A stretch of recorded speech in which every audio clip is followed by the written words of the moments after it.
আমরা সবাই trend line use করি, কিন্তু আমরা এই বিষয়গুলোর উপর লক্ষ্য রাখি না। যেগুলোর উপর আমরা লক্ষ্য রাখি না সেইগুলো সেরকম আর 4টে পয়েন্ট ট্রেন্ড লাইনের উপরে আজকে আমরা এই ভিডিওতে কথা বলবো। তার আগে বলি, যারা এখনো পর্যন্ত এই ইউটিউব চ্যানেলটাকে সাবস্ক্রাইব করেনি তারা অবশ্যই সাবস্ক্রাইব করে নিন এবং বেল আইকনটি অবশ্যই অন করে রাখবেন। আর অলরেডি হ্যাঁ, আমরা যে কোর্স শুরু করেছি ইউটিজিসি আলটিমেট ট্রেডিং গাইড কোর্স, 1 বছরের কোর্স, লিমিটেড সংখ্যা সিট আছে, বেশি ব্যাচে আমি রাখবো না, খুব কম প্রাইস রাখা হয়েছে। আপনারা নিচের ডেসক্রিপশনে আমি অ্যাপসের লিঙ্ক দিয়ে দেবো এবং পেমেন্টের লিঙ্ক দিয়ে দেবো, আপনারা দেখবেন। এবং অলরেডি যে ভিডিওটা আমি করেছিলাম গত বৃহস্পতিবার, সেই ভিডিওটা মানে টোটাল প্রোগ্রামের ওভারভিউ, সেটাও আপনারা একবার দেখে নেবেন। দেখে নিলে আপনাদের ক্ল্যারিটি বাড়বে যে প্রোগ্রামে আপনারা কি কি পেতে চলেছেন, রাইট? তো ডেসক্রিপশন চেক করলে আপনারা সবকিছু বুঝতে পেরে যাবেন। এবং যদি কোনো সমস্যা হয় বুঝতে, তাহলে আমাকে কিন্তু ফোন করতে পারেন। হোয়াটসঅ্যাপ নাম্বার, আমার ফোন নাম্বার দেওয়া আছে, ফোন করতে পারেন। আমি আপনাদের সঙ্গে ব্যাপারটা টোটালি ক্লিয়ার করে দেবো, রাইট? তো চলুন আমরা আজকের এই ভিডিওতে প্রবেশ করা যাক এবং দেখা যাক যে আমরা ট্রেন্ড লাইনকে যেভাবে ইউজ করি তার সঙ্গে যদি এই 4টে পয়েন্টকে অ্যাডিশনালি যদি অ্যাড করে, তাহলে ট্রেন্ড লাইন সম্বন্ধে আপনার দক্ষতাটা আরো বেড়ে যাবে এবং ট্রেডিং করার ক্ষেত্রে একটা নেক্সট লেভেলে আপনি পৌঁছতে পারবেন। চলুন শুরু করি। দেখুন, প্রথমেই আমরা দেখব যে এই 4টে পয়েন্ট আজকে আমরা দেখব, সেটা হচ্ছে ট্রেন্ড লাইনের কি ফ্যাক্টর। দেখুন, অবভিয়াস ট্রেন্ড লাইন সবসময় বেটার। কি অবভিয়াস ট্রেন্ড লাইন কিভাবে আমরা ড্র করব তার সবকিছু আমরা দেখব, রাইট? অবভিয়াস ট্রেন্ড লাইন কিন্তু সবসময় বেটার এবং খুব অ্যাকুরেটলি কাজ করে। অবভিয়াস দেখলেই, চোখে দেখলেই বুঝতে পারা যাবে যে সেটা অবভিয়াস ট্রেন্ড লাইন না সেটা ভালো ট্রেন্ড লাইন না।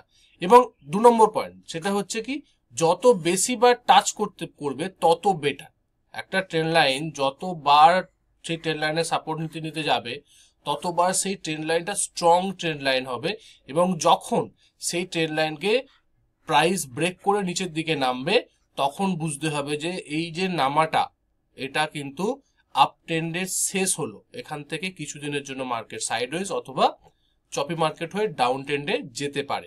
সেই জন্য যতবার বেশি টাচ করবে ট্রেন্ড লাইনকে ততই বেটার। দেখুন, ট্রেন্ড লাইনকে আমরা সলিড লাইন হিসাবে দেখবো না, আমরা কি করব, একটা এরিয়া হিসাবে ড্র করবার চেষ্টা করব যাতে অ্যাকুরেটলি আমরা ট্রেন্ড লাইনকে থেকে বেনিফিটটা পেতে পারি। আর একটা কি হচ্ছে যে সবচেয়ে মোস্ট এবং ভাইটাল পয়েন্ট, জোর করে ট্রেন্ড লাইন ড্র করা যাবে না। আমরা অনেক ক্ষেত্রে কি করি, জোর করে চেষ্টা করি যে এখান থেকে ট্রেন্ড লাইন হচ্ছে না, ট্রেন্ড লাইন ড্র করা যাচ্ছে না, তবুও আমরা চেষ্টা করি যে ট্রেন্ড লাইন এখানে ঢোকানোর জন্য বা আঁকার জন্য। এটা কিন্তু করা যাবে না। তো চলুন আমরা প্রত্যেকটা পয়েন্টকে একটা একটা করে বিশ্লেষণ করার চেষ্টা করি এবং এক্সাম্পল সহকারে দেখার চেষ্টা করি। দেখুন, প্রথমে হচ্ছে, দেখুন, অবভিয়াস ট্রেন্ড লাইন সবসময় বেটার। কেন?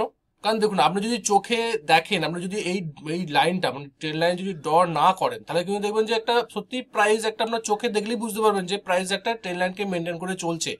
এই ধরনের ট্রেন্ড লাইনকে কিন্তু অবভিয়াস ট্রেন্ড লাইন বলে। দেখলেই বুঝতে পারা যাবে। দেখুন, একবার নিয়েছে, দুবার সাপোর্ট নিচ্ছে, দেখুন প্রাইস একটা সুন্দর ট্রেন্ড লাইনকে ড্র করে চলছে। দেখুন এখানে একবার সাপোর্ট নিচ্ছে, এখানে একবার সাপোর্ট নিচ্ছে, এখানে একবার সাপোর্ট নিচ্ছে, নেবার পরবর্তী ক্ষেত্রে প্রাইস চলছে। এই ধরনের অবভিয়াস ট্রেন্ড লাইনটা কিন্তু সবসময় বেটার। এবং যদি আপনি দেখেন এর অ্যাঙ্গেলটা কিন্তু 45 ডিগ্রির কাছাকাছি হবে, 45 ডিগ্রির কাছাকাছি হবে। যত 45 ডিগ্রির মধ্যে যখন ট্রেন্ড লাইন হয় অ্যাঙ্গেল অনুযায়ী, সেটা কিন্তু সবসময় বেটার ট্রেন্ড লাইন হয়, রাইট? এইভাবে কিন্তু আপনাকে অ্যানালাইসিস করতে হবে এবং এইভাবে কিন্তু আপনাকে দেখতে হবে মার্কেটকে।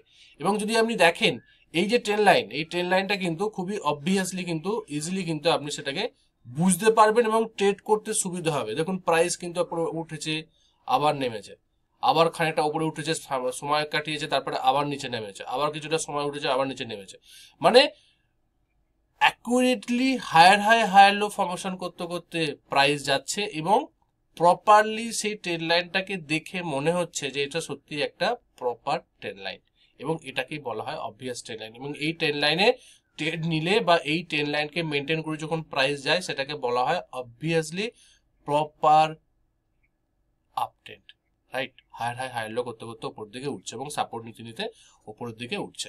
নেক্সট যেটা, সেটা আমরা দেখবো, সেটা হচ্ছে যত বেশি বার টাচ করবে তত বেটার। দেখুন, আপনি যদি আমি একটু জুম করবার চেষ্টা করি, এরকম প্রাইস কি করছে, প্রাইস এখানে একবার সাপোর্ট নিচ্ছে, নেওয়ার পরে দেখুন প্রাইস কিন্তু এখানে হল্ট করেছে, গেছে, এখানে আবার সাপোর্ট নিয়েছে, নেওয়ার পরবর্তী ক্ষেত্রে প্রাইস উপরের দিকে উঠছে। মানে যত আপনি দেখবেন যত বার টাচ করেছে, এখানে কতবার টাচ করেছে, একবার টাচ করেছে, এখানে একবার টাচ করেছে, এখানে একবার করেছে, এখানে দুবার করেছে, এখানে তিনবার করেছে, তিনবার এখানে করলো। যদি আমি আর একটু উপর দিকে করবার চেষ্টা করি, তিনবার, এখানে একবার, চারবার, পাঁচবার, চারবার, পাঁচবার, ছবার, সাতবার, সাতবার টাচ করেছে।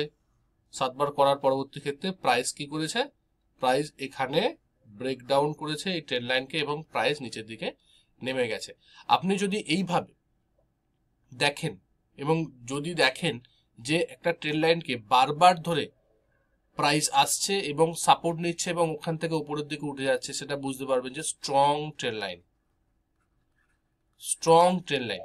এবং যখন এটা ব্রেক করবে, ভালো করে বোঝার চেষ্টা করুন, যতবার বেশি টাচ করবে এবং তারপরে যখন এটাকে ব্রেক করে নিচের দিকে নামবে এবং লোয়ার হাই তৈরি করবে, শুধুমাত্র নামা না, ধরুন এতবার, এখানে একবার সাপোর্ট নিচ্ছে, এখানে একবার সাপোর্ট নিচ্ছে, এখানে একবার সাপোর্ট নিচ্ছে, বিভিন্নবার সাপোর্ট নিয়ে যখন প্রাইস ট্রেন্ড লাইনকে ব্রেক করলো, প্রথমে একটা লোয়ার হাই করেছে, তারপরে ট্রেন্ড লাইনকে ব্রেক করার পরে যদি এখানে এই যে ট্রেন্ড লাইনকে যদি রিটেস্ট করে, রিটেস্ট করার পর যখন প্রাইস আবার নামে, মানে লোয়ার হাই করলো প্লাস রিটেস্ট করলো, যখনই এইভাবে আসবে এবং এই ট্রেন্ড লাইনকে যতবার বেশি টাচ করার পরে ট্রেন্ড লাইনকে, সেটা বুঝবেন যে সেখান থেকে কনফার্ম ম্যাক্সিমাম ক্ষেত্রে যেটা দেখা গেছে যে সেটা ডাউন ট্রেন্ড কিন্তু শুরু হয়ে গেছে, ডাউন ট্রেন্ড কিন্তু শুরু হয়ে গেছে, নিচের দিকে নামা কিন্তু অলরেডি শুরু হয়ে গেছে এবং এখান থেকে প্রাইস কিছুদিনের জন্য নিচের দিকে যাবে, রাইট? এইভাবে কিন্তু আপনাকে অ্যানালাইসিসটা করতে হবে।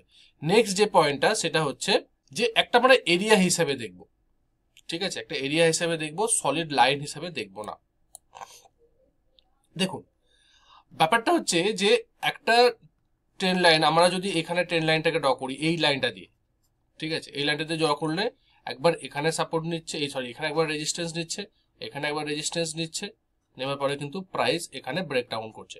তার মধ্যে যদি দেখেন, দেখুন এখানে একবার রেজিস্ট্যান্স নিয়েছে, এখানে একবার রেজিস্ট্যান্স নিয়েছে, যদি এখানটা ধরেন এখানটা একবার রেজিস্ট্যান্স নিয়েছে, এইগুলো জাস্ট টাচ করছে আর বেরিয়ে আসছে, মানে এর লোয়ার, এই যে লোয়ার পয়েন্টটাকে। সেই জন্য আমরা যদি একটা সলিড লাইন না ভেবে আমরা যদি একটা এরিয়া চিহ্নিত করে নিই, যে ওপরে আর এইখানে যখন এখানে এলো, এইটাকে ধরে যদি আমরা একটা এরিয়াকে ড্র করি নিচের দিকে, যখন এই এরিয়ার মধ্যেও যখন আসবে আমাদের রেজিস্ট্যান্স নিয়ে প্রাইস নিচের দিকে নামবে, তখনও আমরা এটাকে ট্রেন্ড লাইনে রেজিস্ট্যান্স নিচ্ছে ভাববো।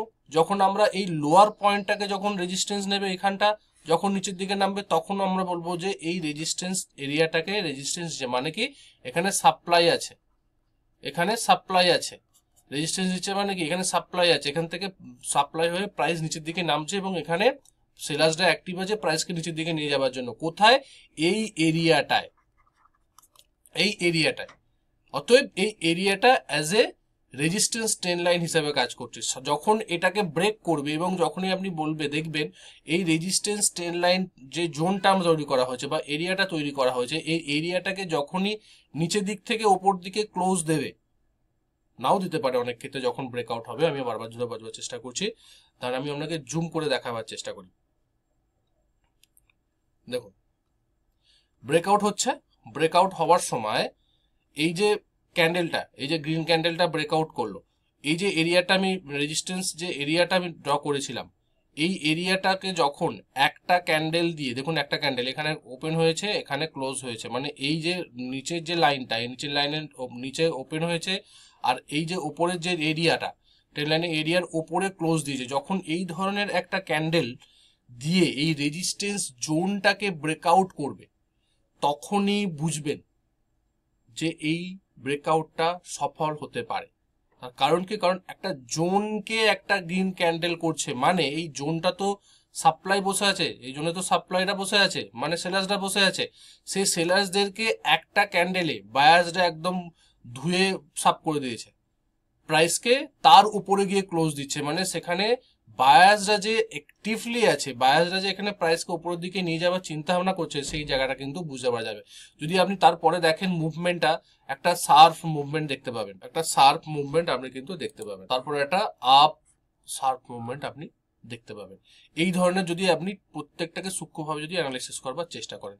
নেক্সট যে পয়েন্টটা নিয়ে কথা বলবো সেটা খুব ইম্পর্টেন্ট পয়েন্ট, যেটা আমরা সবাই ভুল করি এবং সবাই চেষ্টা করি, সেটা হচ্ছে যে জোর করে আমরা ট্রেন লাইনকে ড্র করাবার চেষ্টা করি। ধরুন এখানে একটা ট্রেন লাইন হয়েছে, একবার সাপোর্ট নিয়েছে, দুবার সাপোর্ট নিয়েছে, এটা কিন্তু অবভিয়াস ট্রেন লাইন না, উঠছে নামছে, উঠছে নামছে, উঠছে আবার এখানে নামছে, ঠিক আছে। এর পরবর্তী ক্ষেত্রে দেখুন পরে এটা ব্রেক করে গেছে, তারপরেও আমরা এটাকে ভাবছি যে এখান থেকে প্রাইস উঠে এখানে সাপোর্ট নেবে, দেখুন সাপোর্ট নিচ্ছে না, আবার ব্রেক করে নিচে নেমে গেছে, আবার উঠছে আবার নামছে। মানে এই যে জায়গাটা, এই যে এরিয়াটা, রাইট, এই এরিয়াটাতে আপনার অ্যাজ এ এই যে সাপোর্ট রেজিস্ট্যান্সটা, এই সাপোর্ট ট্রেন লাইনটা সেটা কাজ করছে না। কিন্তু আমরা যদি এটাকে মনে করি যে জোর করি যে এটা কাজ করবে, তাহলে কিন্তু হবে না। ওই জন্যই বলছি যে জোর করে ট্রেন লাইনকে ড্র করা যাবে না। যদি ট্রেন লাইন আসে তবে আমরা ট্রেন লাইনকে ড্র করবো। মানে ট্রেন লাইনে যদি পয়েন্টকে যুক্ত করার মতন যদি থাকে, যেমন এখানে একটা ট্রেন লাইন হয়েছিল, এখানে দুবার পয়েন্ট হয়েছে, এখানে তিনবার মতন নিয়েছে, এখানে চারবার নিয়েছে, নিয়ে যখন প্রাইস ব্রেক করেছে, ব্রেক করার পরে এই পার্টটাতে কিন্তু ট্রেন লাইন কাজ করছে না। কিন্তু আমরা যদি জোর করে ভাবি যে না এখানে ট্রেন লাইন কাজ করবে, এখানে সাপোর্ট হবে, বাট সেটা কিন্তু হয় না। অতএব জোর করে ট্রেন লাইনকে ড্র করা যাবে না। দেখুন এই যে চারটে পয়েন্টকে যদি আমরা ট্রেন লাইনের সঙ্গে অ্যাড করে নিই এবং আমাদের ট্রেডিং এর সঙ্গে যদি যুক্ত করে নিই, আমাদের ট্রেডিং অ্যানালাইসিসের ক্ষেত্রে, ট্রেডিং এর ক্ষেত্রে, অ্যানালাইসিস করবার ক্ষেত্রে যখন ট্রেড নিচ্ছি, তখন যদি আমরা এই চারটে পয়েন্টকে একসঙ্গে অ্যাড করে নিয়ে এবং ফিউচারে যখন ট্রেড করতে যাবো, তখন কিন্তু আমাদের অনেকটা কনফিডেন্স বাড়বে। দেখুন আমরা যে কোর্সটা লঞ্চ করেছি সেখানেও কিন্তু আমরা এর উপরে আরো বিশালভাবে কাজ করব। শুধুমাত্র ট্রেন লাইন না, support, resistance, train line, supply demand zone এবং স্মার্ট মানি কনসেপ্ট, আপনার ভিএসএ কনসেপ্ট এবং সমস্ত কিছু একদম বেসিক থেকে একদম অ্যাডভান্স লেভেল পর্যন্ত আমরা এখানে আমাদের বোঝাবার চেষ্টা করব একটা বছর ধরে সুন্দরভাবে। শুধুমাত্র টেকনিক্যাল অ্যানালিসিস না, আপনার যে মাইন্ডসেট, একদম এখানকার যে বুলেট প্রুফ মাইন্ডসেট আপনার মধ্যে তৈরি করবার চেষ্টা করব, যাতে আপনি বিনা ভয়ে, বিনা মানে লোভে আপনি ট্রেড করবেন। ট্রেড মানে টাকা উপার্জন করার জন্য, অ্যাজ এ বিজনেসম্যান যেমন একটা বিজনেস করবার ক্ষেত্রে চিন্তা করে, আমরাও এখানে ট্রেডিংটাকে অ্যাজ এ বিজনেস হিসাবে দেখব। এখানে কোনো কিছু মানে ওই ইমোশনে আমরা কিন্তু ভেসে যাব না। বিজনেস করতে গেলে কোনো ইমোশন কাজ করে না, বিজনেসের মতন হয়। আমরা ট্রেডিংকে অ্যাজ এ বিজনেস হিসেবে দেখব। সেই জন্য আমরা এই কোর্সটা লঞ্চ করেছি, আপনারা চেক আউট করুন, আপনারা দেখুন, নিচে ডিসক্রিপশনে লিঙ্ক দেওয়া আছে। আর সর্বোপরি বলি, যদি আমরা মানে আমাদের এই কোর্সে জয়েন নাও হন, তবু আমি আপনাদেরকে বলবো যে ইউটিউবে যে নিচে ডিসক্রিপশনে আমাদের যে মোবাইল অ্যাপস আছে, অ্যাপসের লিঙ্ক দেওয়া আছে, অ্যাপসটা ডাউনলোড করে রাখবেন। কারণ আমি এই যে পিডিএফটা, এই যে প্রেজেন্টেশনের পিডিএফটা আমি ওখানে দেবো, এবং এরপর থেকে নেক্সট বার থেকে যত মানে পিপিটি আসবে, সব পিপিটির ফর্মগুলো পিডিএফ করে আমি ওই অ্যাপসে আমি আমাদেরকে দিয়ে দেবো। সেটা সম্পূর্ণ ফ্রি অফ কস্ট থাকবে। আর একটা চেষ্টা করছি যাতে প্রতিদিন ওই অ্যাপসে কিছু কিছু মানে বই থেকে বাংলাতে, অনেক তো ইংরাজি বই আছে আমরা অনেকে বুঝি না, সেজন্য বাংলাতে সেটাকে রূপান্তরিত করে কিছু কিছু পয়েন্ট যদি আপনাদেরকে আমি দিতে পারি, ফ্রি অফ কস্ট, কিছু লাগবে না। শুধুমাত্র আপনাকে কাজ করতে হবে যে নিচের ডেসক্রিপশনে যেতে হবে, গিয়ে আপনাকে অ্যাপসের লিঙ্কে গিয়ে আপনাকে অ্যাপসটাকে ইনস্টল করতে হবে আপনার মোবাইলে। আপনার মোবাইলে যখনই করবেন, যখনই কিছু আমি আপলোড করবো, তখনই কিন্তু আপনার কাছে নোটিফিকেশন চলে যাবেন, কোনো টাকা নিতে হবে না, ফ্রি অফ কস্ট। কারণ কি, কারণ আমি চাইছি যে আপনারা শিখুন। এবং আমি আরো চিন্তা ভাবনা করেছি যে উইকলি মার্কেট আপডেটটাও আমি অলরেডি এই ধরনের কন্টেন্টগুলো ফ্রি অফ কস্ট আপনি পাবেন। সেই জন্য কিন্তু অবশ্যই অ্যাপসটাকে ডাউনলোড করে নিন আর প্রোগ্রামটাকে দেখুন। খুব কম কস্ট, এত কম কস্ট আমি আর এর পরবর্তী ক্ষেত্রে দিতে পারবো না, কারণ যেহেতু আমি এটা ফার্স্ট করছি, সেই জন্য মাত্র খুব কম কস্ট, একদম না বললে চলে। যদি মাসে হিসাব করেন সেটাকে মানে এত কম যে কেউ আপনাকে দিতে পারবে না। সেই জন্য অবশ্যই একবার চেক আউট করে দেখুন প্রোগ্রামটা কি হচ্ছে। যদি কোনো সমস্যা হয় আমাকে ফোন করুন, আমি আপনার সঙ্গে কথা বললে সমস্ত ব্যাপারটা ক্লিয়ার হয়ে যাবে। কেমন লাগলো ভিডিওটা সেটা অবশ্যই কমেন্ট করে জানাবেন। দেখা হচ্ছে পরের ভিডিও। ততক্ষণ সুস্থ থাকুন, ভালো থাকুন, নিজের রিস্ক বাজারে ক্রেডিট করুন, নিজের ক্যাপিটালকে রক্ষা করুন। Bye bye.